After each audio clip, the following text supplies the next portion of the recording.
because I wanted to put him down a little bit. Basically, right.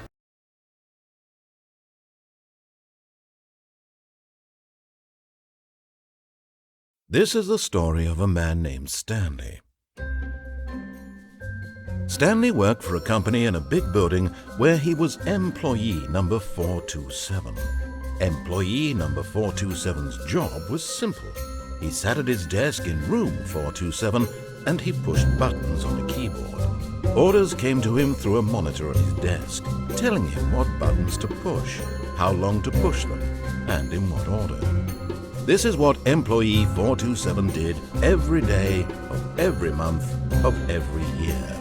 And although others might have considered it soul-rending, Stanley relished every moment that the orders came in, as though he had been made exactly for this job. And Stanley was happy. And then one day, something very peculiar happened. Something that would forever change Stanley. Something he would never quite forget.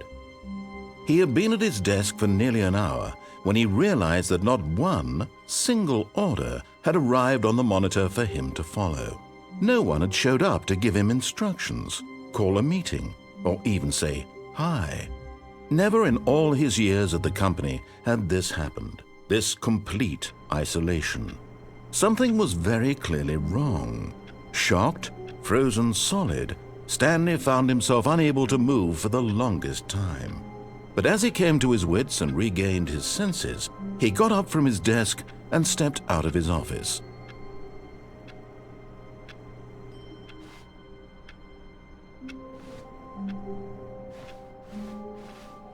All of his co-workers were gone. What could it mean? Stanley decided to go to the meeting room. Perhaps he had simply missed a memo. Oh, please. Are you really just doing this for the achievement? Click a door 5 times. Is that all that you think an achievement is worth? No. I can't just give these merits away for such little effort. A measly 5 clicks. Now suppose you were to click the door 20 times. I would say that's the kind of effort that warrants recognition.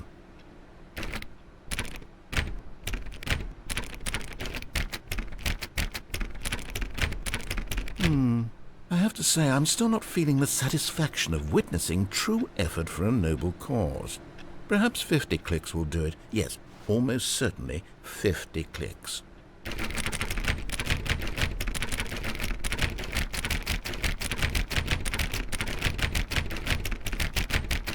No, I'm still not feeling it. I want this achievement to have meant something. It has to be a true reward for valiant effort. I want to see some hustle, Stanley. I want to see commitment, a willingness to go all the way, no matter what the cost. Why don't you go put 20 clicks into door number 417?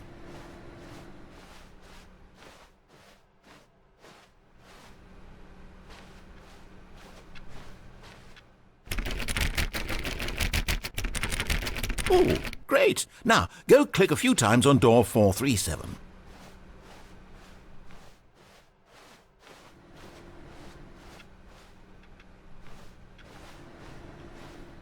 Excellent. I think we're getting somewhere. Now, door 415. Let's give it 10 clicks or so.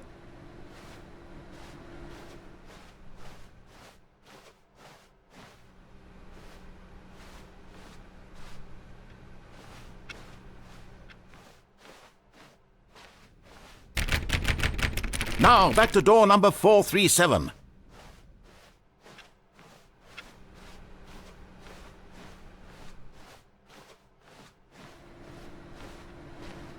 Let's see. How about you click on, well, I don't know, the copy machine?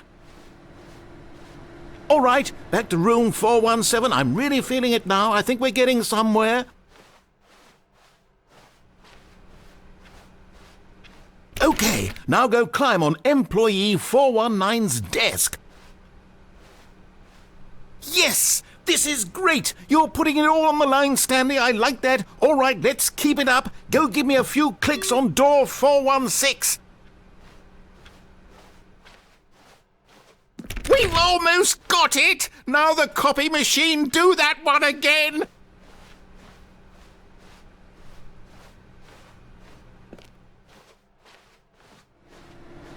Finish it off, Stanley! 5 clicks on door 430! Yes! We did it! Oh, wow. That felt amazing. Oh, you really earned it, Stanley. Nothing could hold you back. Yes, I'm very proud of how far we've come today. Just think, only a few minutes ago you believed an achievement was worth 5 little clicks. Really now, what were you thinking?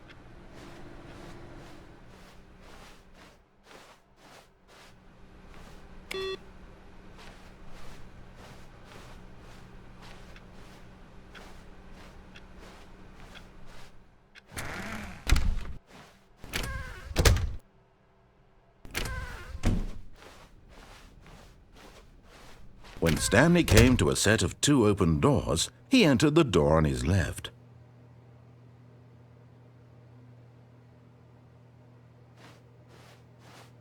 This was not the correct way to the meeting room, and Stanley knew it perfectly well. Perhaps he wanted to stop by the employee lounge first, just to admire it. Ah, yes, truly a room worth admiring. It had really been worth the detour after all, just to spend a few moments here in this immaculate, beautifully constructed room. Stanley simply stood here, drinking it all in. But eager to get back to business, Stanley took the first open door on his left.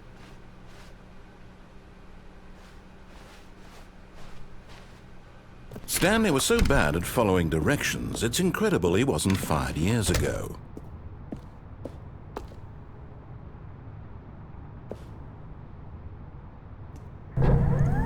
Look, Stanley, I think perhaps we've gotten off on the wrong foot here. I'm not your enemy, really, I'm not. I realize that investing your trust in someone else can be difficult, but the fact is that the story has been about nothing but you all this time. There's someone you've been neglecting, Stanley. Someone you've forgotten about. Please, stop trying to make every decision by yourself. Now, I'm not asking for me, I'm asking for her. This is it, Stanley. Your chance to redeem yourself, to put your work aside, to let her back into your life.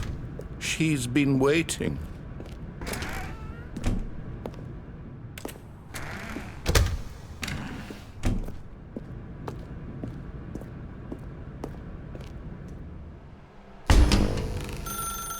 That's her, Stanley. You need to be the one to do this, to reach out to her. If you can truly place your faith in another, then pick up the phone.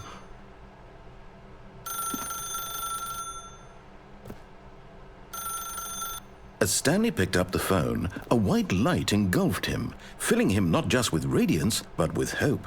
Hope for a life reunited Wait. Oh, goodness. Stanley, did you just unplug the phone? No, that wasn't supposed to be a choice. How did you do that? You actually chose incorrectly? I didn't even know that was possible. Let me double check. No, it's definitely here, clear as day. Stanley picks up the phone. He's taken to his apartment where he finds his wife, and the two pledge themselves to one another. Music comes in, fade to white, roll credits. Not picking up the phone is actually somehow an incorrect course of action. How is that even possible? None of these decisions were supposed to mean anything. I don't understand. How on earth are you making meaningful choices? What did you... Wait a second. Did I just see... No, that's not possible. I can't believe it. How had I not noticed it sooner? You're not Stanley. You're a real person. I can't believe I was so mistaken. This is why you've been able to make correct and incorrect choices. And to think I've been letting you run around in this game for so long. If you'd made any more wrong choices, you might have negated it entirely. It's as though you completely ignored even the most basic safety protocol for real-world decision-making. Or did you not grasp the severity of the situation? Well, I won't have that kind of risk on my watch. I'm going to stop the game for a moment so we can educate you properly on safe decision-making in the real world. Please observe this helpful instructional video. Choice. It's the best part of being a real person. But if used incorrectly, can also be the most dangerous. For example, in this scenario, a hypothetical real person named Rupert has a choice. He could invent a machine that eliminates food shortages across the world to make life better for all people. Or he could spend years of hard work forgetting how to read. Which choice would you make? Remember that unlike here, the real world makes sense, and at no time should you make a choice that does not conform to rational logic. If you find yourself speaking with a person who does not make sense, in all likelihood, that person is not real. Allow the person to finish their thought, then provide an excuse why you cannot continue talking. Turn to a partner and practice saying, "My goodness, is it 4:30? I'm supposed to be having a back, sack, and crack." Excellent. Making choices on a regular basis is the best part to a healthy decision-making process. Most medical professionals recommend making at least 8 choices per day. Do you make more than 8? Less?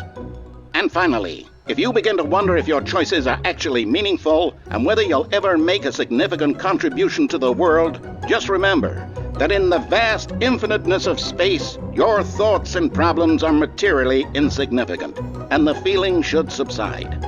At this time, your instructor will guide you in an exercise to test and reinforce the material covered in this video.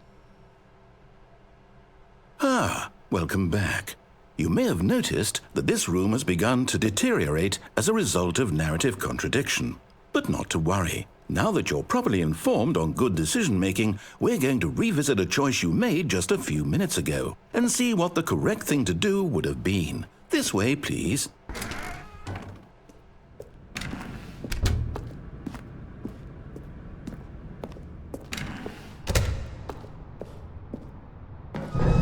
Now that we know your choices are meaningful, we can't have you jumping off the platform and dying. Imagine the main character dying senselessly halfway through the story. That story would make no sense at all. We just need to get you home as soon as possible before the narrative contradiction gets any worse. Unfortunately, it seems this place is not well equipped to deal with reality.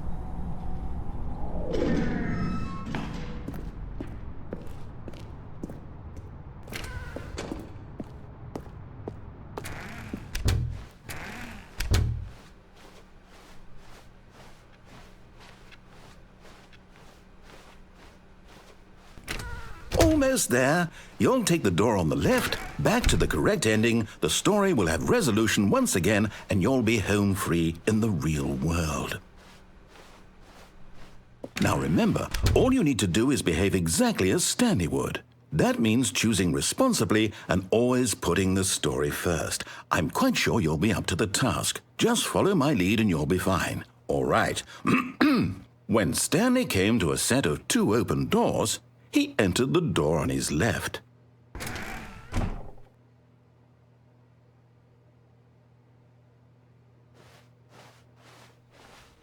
No! Why did you do that? Quickly, hurry back in the other direction. Perhaps we're not too late.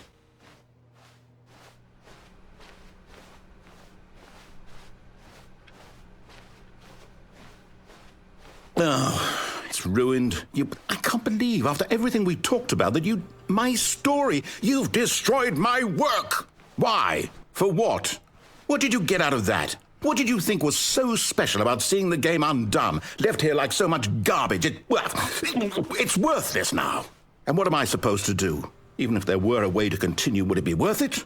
To know that my story is now incorrect? How can I go back to that?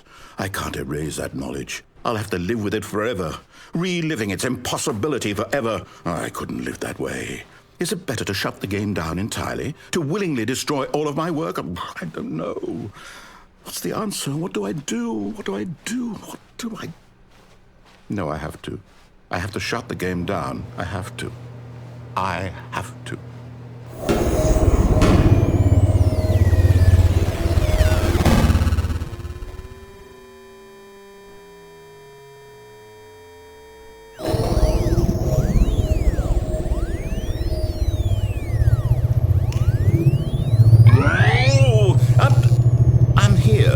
I'm still here in this pile of rubbish, with you, who thought you were so clever. Now look where we are. My entire game is destroyed.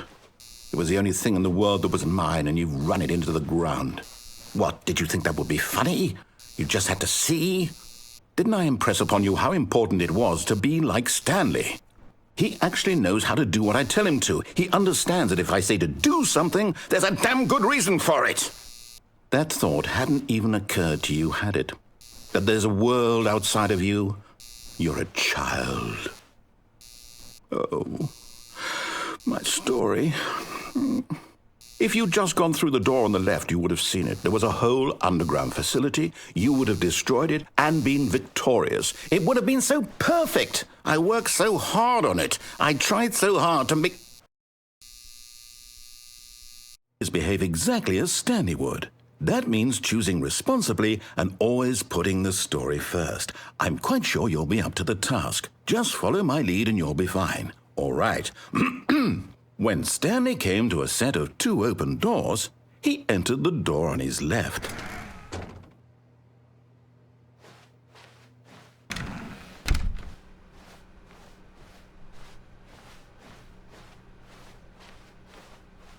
Yet there was not a single person here either. Feeling a wave of disbelief, Stanley decided to go up to his boss's office, hoping he might find an answer there. Coming to a staircase, Stanley walked upstairs to his boss's office.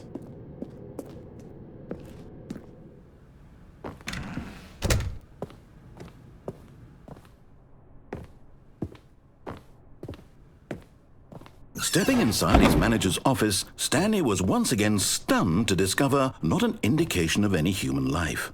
Shocked, unraveled, Stanley wondered in disbelief who orchestrated this, until he saw the door with a voice receiver next to it.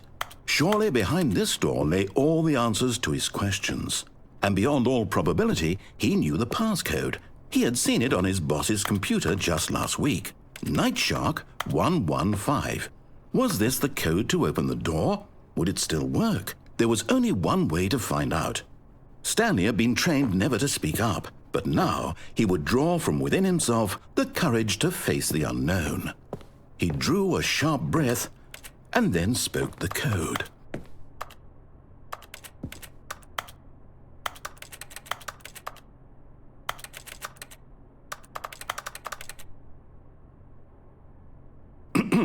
Stanley spoke the code. Night Shark 115. He spoke it into the receiver, right there on the wall.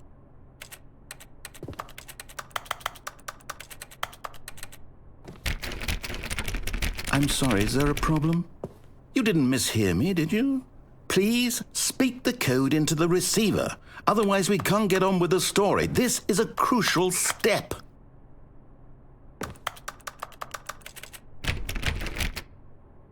Okay, fine, you're not going to do it, but you know what? It's pretty humiliating to bring you this far, only for you to suddenly decide you have better things to do. I asked you for this one single thing, for your respect. The kind of respect Stanley shows for his choices. He knows what it means to take a story seriously. If you didn't want to see what I had to show you, then why did you come here? You had a choice, you know. You could have gone through the door on the right. You could have done whatever the hell you wanted over there. Why did you come this way? Speak. Say something to me. Explain yourself, you coward. You... When Stanley came to a set of 2 open doors, he entered the door on his left. Stanley? Hello? Are you... Is everything okay? Stanley, please. I need you to make a choice. I need you to walk through the door. Are you listening to me? Can you hear me? Is everything all right? Stanley, this is important. The story needs you. It needs you to make a decision. It cannot exist without you. Do you understand me? Whatever choice you make is just fine. They're both correct. You cannot be wrong here. We can work together. I'll accept whatever you do. I simply need you to take that step forward, please. Choose. Do something. Anything. This is more important than you can ever know. I need this. The story needs it. So, you hear me? Are you there? Are you listening to this? Stanley, are you there? Okay. It's okay, I can wait. You need time to decide. Time to make sure your choice is correct. That is the best choice. That's all right. I'll wait for you to decide what's the right thing to do. Take as much time as you need.